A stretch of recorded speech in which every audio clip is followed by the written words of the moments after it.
He is a repeat offender, and he will not stop.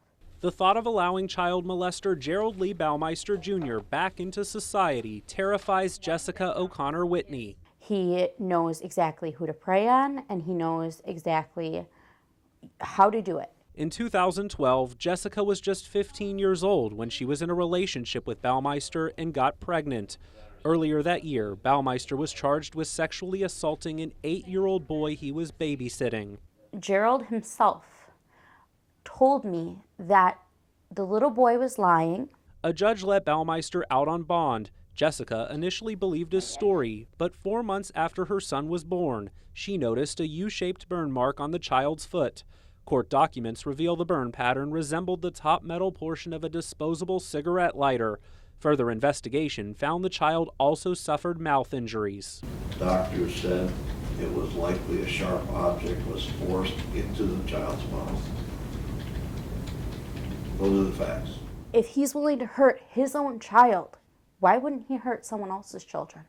Baumeister was charged with child abuse, but it doesn't end there. 1 year later, he was charged with assaulting a 6-year-old girl his mother was babysitting. Court documents allege Baumeister took the girl upstairs and raped her. Between 2012 and 2014, Baumeister racked up 5 felonies and 2 misdemeanors, but was only sentenced for 1 count of sexually assaulting a child. The other charges were dismissed, but read in during Baumeister's sentencing hearing Thursday. I don't see any reason as to why they are making a deal with him. We reached out to Racine County District Attorney Richard Schappetti multiple times. He initially agreed to talk with us after the case, but then bailed. The assistant district attorney assigned to the case had no comment. While the Milwaukee County District Attorney's Office has zero oversight on this specific case, the Chief Deputy District Attorney explained what it means when charges are dismissed but read in during the sentencing phase.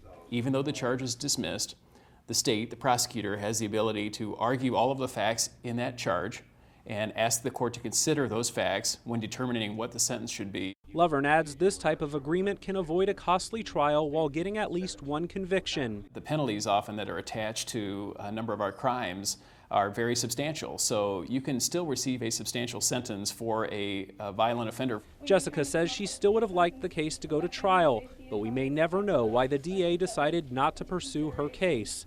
The judge ultimately handed down a 26-year sentence, 20 of which must be spent in prison. I really do wish that he would have gotten longer. I can, I think maybe cope with this. Baumeister offered somewhat of an apology in court. I want them to be able to move on past what I've done and the things I've done wrong.